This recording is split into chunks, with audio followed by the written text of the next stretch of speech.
সব কথা সবাইকে বলা যায় না, তাই জঙ্কুক মিস্টার কিমকে বাঁচানোর রিজনটা মিস্টার কিমকে বলেননি। আমি তেকে বাড়িতে রেখে হাসপাতালে আসি, সেখানে মাসিমণির স্ত্রীর শরীরটা বেডে পড়ে আছে। আমি গিয়ে হাতটা ধরি। মাসিমণি, ও মাসিমণি, কেমন আছো? আমি ভালো আছি। কথা বলবে না আমার সঙ্গে? রাগ করেছো? রাগ করো না, দেখো আমি একটু ব্যস্ত হয়ে গিয়েছিলাম।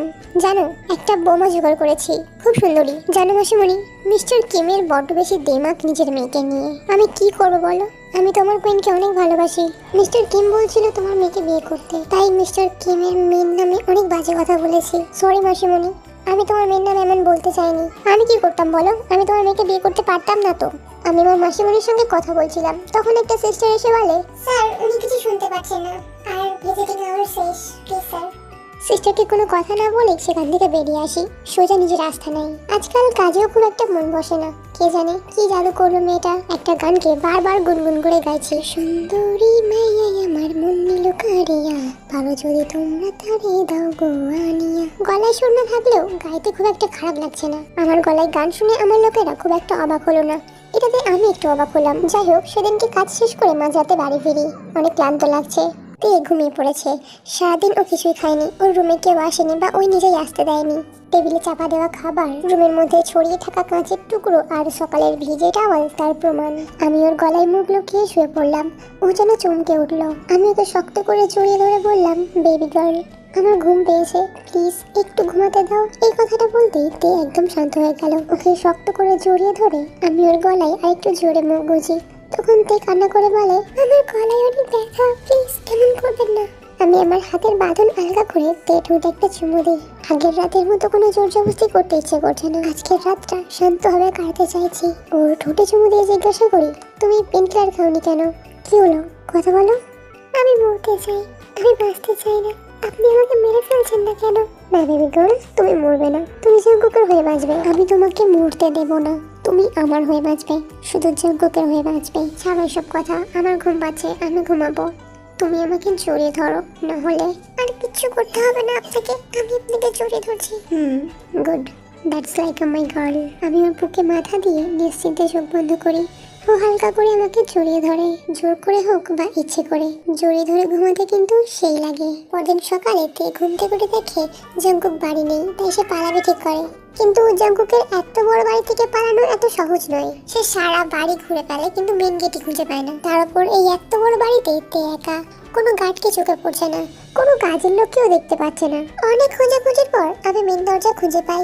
দরজা খুলে দেখি সেখানে অনেকগুলো গার্ড দাঁড়িয়ে আছে। আমি লুকিয়ে বেরোনোর চেষ্টা করি, কিন্তু গার্ডরা আমাকে দেখে ফেলে। আমি আমার সঙ্গে লুকিয়ে আনা কিচেন নাইফটা দিয়ে সবাইকে ভয় দেখাতে থাকি, কিন্তু মুশকিল হলো কেউ ভয় পাচ্ছিল না। উল্টে তারা বলল, ম্যাডাম আপনি এটা কি করছেন? প্লিজ এমন করবেন না, আপনারই লেগে যাবে। এগুলো বলে লোকগুলো আমার দিকে এগিয়ে আসছিল।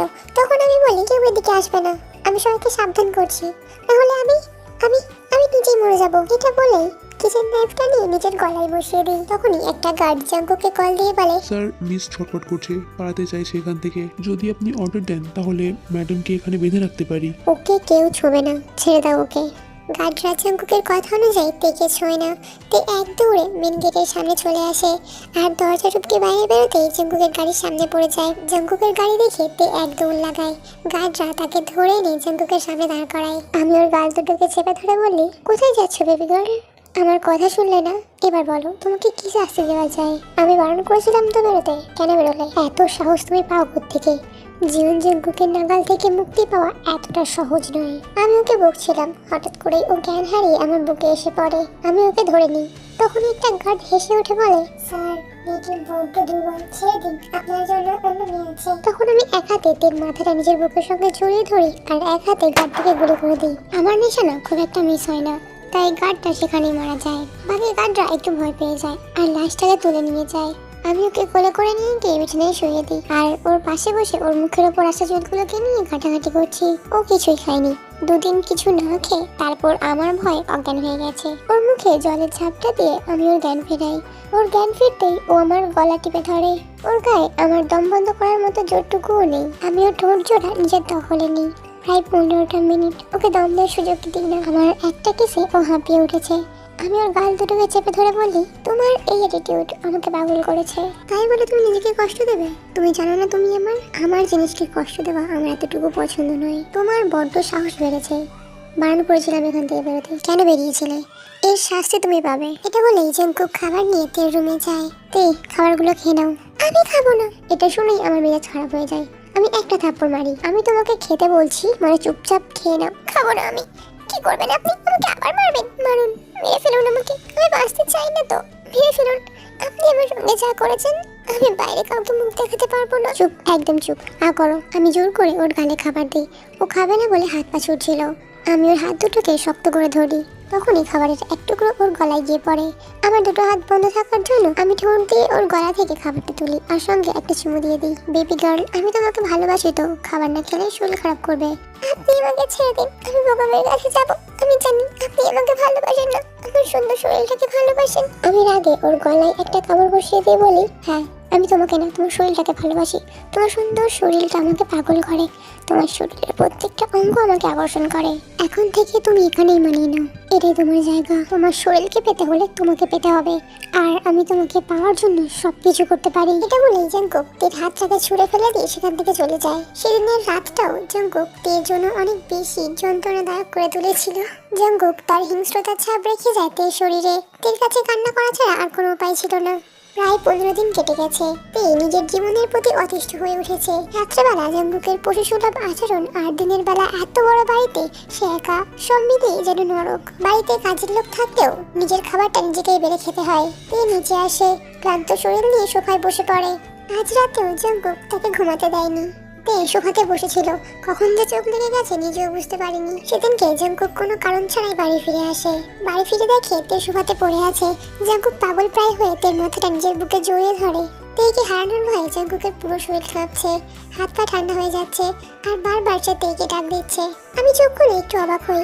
কি মুশকিল, লোকটা এমন জোরে ধরে ডাকছে কেন বারবার? আজব তো, দেখতে পাচ্ছেন আমি চোখ খুলেছি। কি মুশকিল, বলুন না আপনার কি দরকার? রাত্রে তো ঘুমাতে দেন না, দিনে ঘুমাচ্ছি তাও ঘুমাতে দিচ্ছেন না। তের মুখ থেকে কথা শুনে আমার প্রাণে প্রাণ ফিরে এলো। আমি ওকে জড়িয়ে ধরে ওর গলায় একটা চুমু দিয়ে বলি, আমার জান পাখিটা, এত মজা কেউ করে?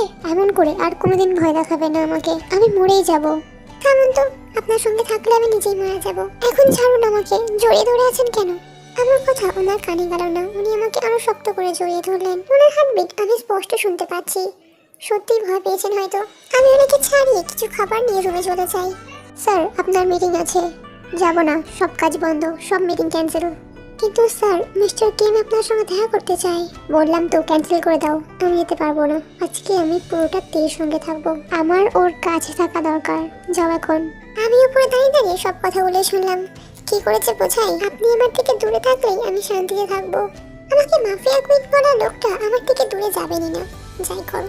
যেন অসহ্যকর।